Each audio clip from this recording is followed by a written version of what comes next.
Good morning, good afternoon, good evening. Depends when you're watching this video. This is Mr. Argueta. First and foremost, I want to thank you for your thoughts, your prayers, your good vibes, all that good stuff. I got your messages. I appreciate all your hard work and I appreciate your patience with me. I am doing better. I am home. I am resting in the process of recovery. We're still in the journey, so I haven't gotten past this yet, but I will. And I think that very positive and very encouraged that we'll get to the bottom of what's going on. In the meantime, I wanted to get with us and get this video out. As I mentioned before, I apologize. I couldn't do that video the week that I was hospitalized. I don't think you wanted to see me in that condition. It wouldn't be probably good for our class morale. So here I am. I'm strong. I feel good. And I obviously have a special guest with me, but I wanted to do a quick housekeeping item before we introduce Meg to you, as I had promised in previous videos. So a lot of people have reached out to me because they have asked for extensions or can I enter late work? And as you know, I'm a very I guess very strict with that rule, and I want to explain why. I don't want you to think I'm just trying to be strict to be strict. That's not the case. I want to be fair. I think it's the better sense that I feel. I want to make sure that I don't become the judge of who deserves or doesn't deserve an extension. And also, I think that a lot of times what's happened in the past with students is, as you know, this is an accelerated course, and you're working on 2 chapters a week. And if you fall behind, then you're going to be working on 4 chapters that week. So you already fell behind on 2 and now you have 4. And it just becomes difficult to produce quality work. So I understand that, and I know that we all go through difficult times. None of us are exempt from dealing with something in life. As you know that I myself have gone through a difficult time this semester. So what I do to sort of compensate for that strict rule is I drop your lowest test score and your lowest Learn Smart and your lowest homework assignment, which is kind of giving you that relaxed week to be able to not feel so much pressure. But I always encourage you to at least do some of the discussion, because that's going to give you the most overall bang for your buck and points for your time, to be honest with you. If you go back to the syllabus and you look at the grading scheme, 30% of your grade is made up from 5 discussions. So every discussion really impacts your overall grade, where you have about 32 homework assignments and quizzes. If you miss 1 or 2 of those, it doesn't impact your grade as much. So I want to be fair for everyone. I want to make sure that I'm treating everyone as equal as possible and giving everyone these same opportunities. So if you had a difficult week, well, then you can lean on that. If you didn't, you don't have to inform me that you need it. I do it across the board. If you're having a fantastic semester, that's awesome. Good for you. We'll continue and no harm, no foul. But if you went through a difficult time, or you just, I just needed a little extra help, that helps you. So I'll be putting that into the system this week. And you guys should be able to see that impact your grades here soon. So if you have questions, please always feel free to reach out to me. So that said, let me segue this to our special guest and let you know that, one of the things that you probably already gone through because you're in this leadership course, you've done classes with us before, so you probably at some point sat with someone like Meg, either Meg or someone not as good as Meg, but somebody within our organization that helped you register your first semester. But then semester 2 and on, your advisement comes from us, someone within our business management program. And I want to explain what that actually means, because I think people confuse that with just, I need to go to my advisor to register for class. That's not true. Like, I encourage you to take ownership of your path and self-register as much as you can. But if you have a question or you're concerned, should I be taking this class or not? Or you are like, hey, I really want to be an operations manager, not an HR manager. Which pathway should I be looking at? Or small business owner. Like, that's where you come in and you ask for advisement and say, here's my goal. Like, what should I be looking at? What I don't want is for you to look at our calendar and book an appointment or not find an appointment and feel like you cannot register to a class because we're not available. Because there's about 500 business management students and there's 3 advisors within our program. And they're coming in every semester, as you know, going through like our advisement team. So I don't want you to feel like you're limited because you don't have the opportunity to meet with us.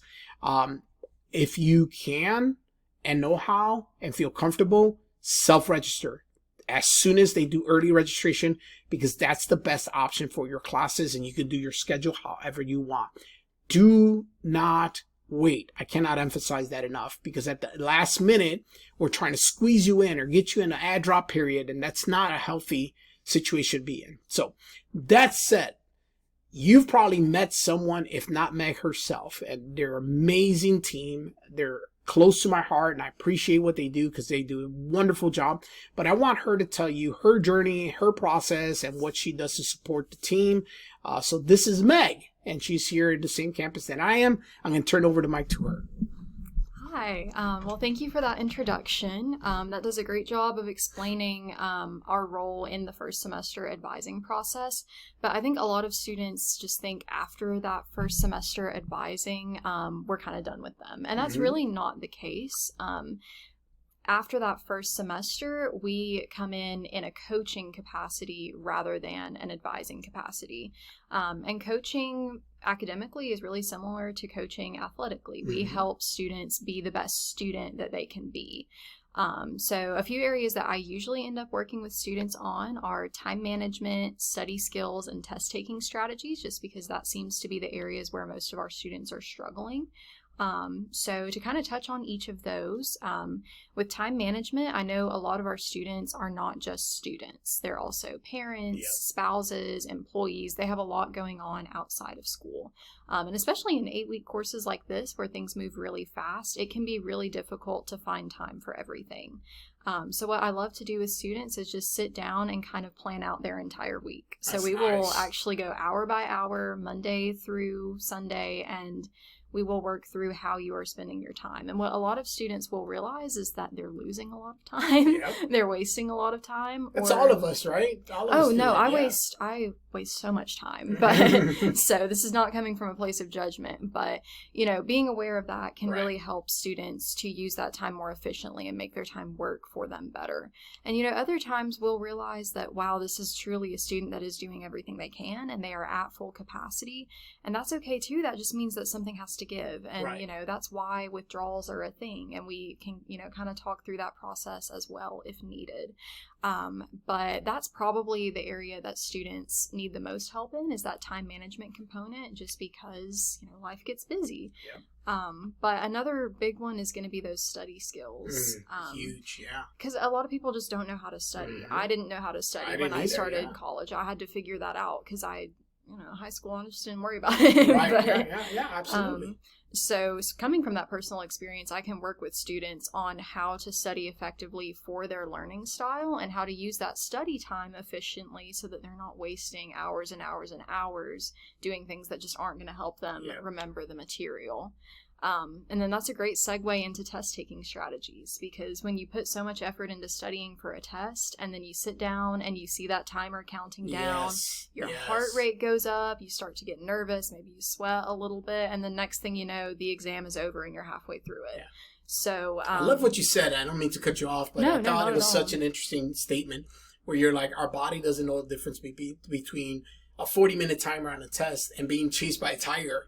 I'm like, it's true, We're set up for these survival situations, and our silly little brains don't know what to do with the computer screen. It scares us the same way that, in a survival situation, a tiger would scare us. So our bodies are amping us up to be ready to fight or flight, to be ready to run or, take down a tiger. And that's not conducive to a test-taking environment. You don't need to be all pumped up and ready to go to do an exam. So we can work on some strategies that will help you kind of bring that stress level down. That's awesome. and help you focus on the task at hand. And beyond that, some people don't struggle with test anxiety. Some people have the opposite problem. They get so fixated on the question in front of them that they waste too much time. And the next thing you know, the exam is over. Yep. So we can absolutely work on those strategies as well, whether it be process of elimination or prioritizing, moving through the test efficiently. Whatever your test taking issue is, I promise you someone much smarter than me has come up with a strategy to address it, and I can teach that strategy to you. That's awesome. Yeah, awesome. Yeah, and I think that part of this is, what I would like to believe that you guys already know this, but, sometimes I forget that this is our world. We're here all the time and we're helping people all the time. But sometimes I forget that you're not aware that we have a whole system designed to support you. And I mentioned in my previous video with the other class that going through as a first generation college student, it was difficult for me to understand that I wasn't on my own. And I felt like I was. It felt like everything I was doing on my own. And I remember that moment in registration and orientation where I was lost. I didn't know what was going on. And they were just tossing information at me. And I walked away with a sheet of paper with a class schedule. And I didn't know what I was doing. And the whole journey was more of a trial and error, figure it out, stumble, fail, withdrawals. And now that I'm on this side of the fence, I go, man, how can I make life easier for my students? And I think that understanding the resources that GNTC has to support you as a student is so important, because not just MEG, we have a library service that supports you. We have, counseling services, or we have a service that will help you through difficult times in life, and it's free to you as a student. There's so many things that I can go into that, it takes sometimes a moment of difficulty to understand that we have that for you, but sometimes students don't know where to go. And I get that. I didn't know where to go. So I want you to know you're not alone. The whole purpose of why we do what we do, trust me when I say it's not because we're getting paid these huge paychecks.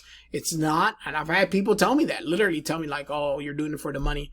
I'm like, doing what for the money? I really do it because I want to see you graduate. I want to see you walk on stage. There's nothing more rewarding to run into someone in industry that was a student and is now succeeding. Literally, it is such a reward that I cannot explain what that makes me feel like. So Meg's the same. Meg can do a million different jobs, but she chose to pick this career path because she has this intrinsic reward in helping you. So I encourage you that, you take advantage of these systems. You take advantage of the fact that you have a coach. You have a coach that's helping you through this journey, that help you through this situation. So please reach out to her. Meg, you want to give them your contact info? Yes. The best way to get in touch with me or the coach on your nearest campus is going to be to email studentsuccesscoaches@gntc.edu. We all monitor that email. So if you just email us and let us know what you need help with, then we will get you in touch with the right person. And make sure you're emailing from your GNTC student email address. Y'all should know that by now, but just a reminder. And you guys know how to get a hold of me. The best way to do it is through my email. It comes to my phone. I can answer a lot quicker than if you leave me a voicemail. It's a lot more difficult. We have had some updates to our system, but I still feel more comfortable. You just send me an email and I can reply to that email. In the meantime, guys, once again, thank you for your support. Thank you for all the kind words, all the prayers, all the things that you've said. And like always, let's be kind to one another. Oh, by the way, I forgot to mention today's September 15th. It's the beginning of Hispanic Heritage Month. As you know, and I've mentioned to you, my parents were from Guatemala. This is a moment in my life that I like to reflect upon the beauty of diversity and the things that they brought into my life, and the beauty of the foods and the culture and the language and all the great things that it enhanced me as an individual. So I encourage you to enjoy that. Go get yourself a taco or a tamale or whatever you want, or drink a good cup of coffee from Cuba, whatever it is. And, you don't have to be Hispanic to enjoy the Hispanic culture. As me, as you know, I'm a Yankee, but I enjoy the Southern culture, not the Southern tea, which I like to call diabetes in a bottle, but I do enjoy some good old Southern fried chicken. So I think it's important for us to embrace all of that and love each other and be kind to each other. Stay hydrated. It'll be hot out there. And I wish you the very best this week. Be looking out for that. I'll be updating the grades. So give me a few days to make sure that everything's in the system. But I'll send out a message and announcements and kind of let everyone know that we're back on track. You should be able to tell where your grade is at right now. I've graded everything up to now. We're past the midterm, and it's going to go very quickly from here on out. So best of luck, everyone. Take care. We'll see you next time.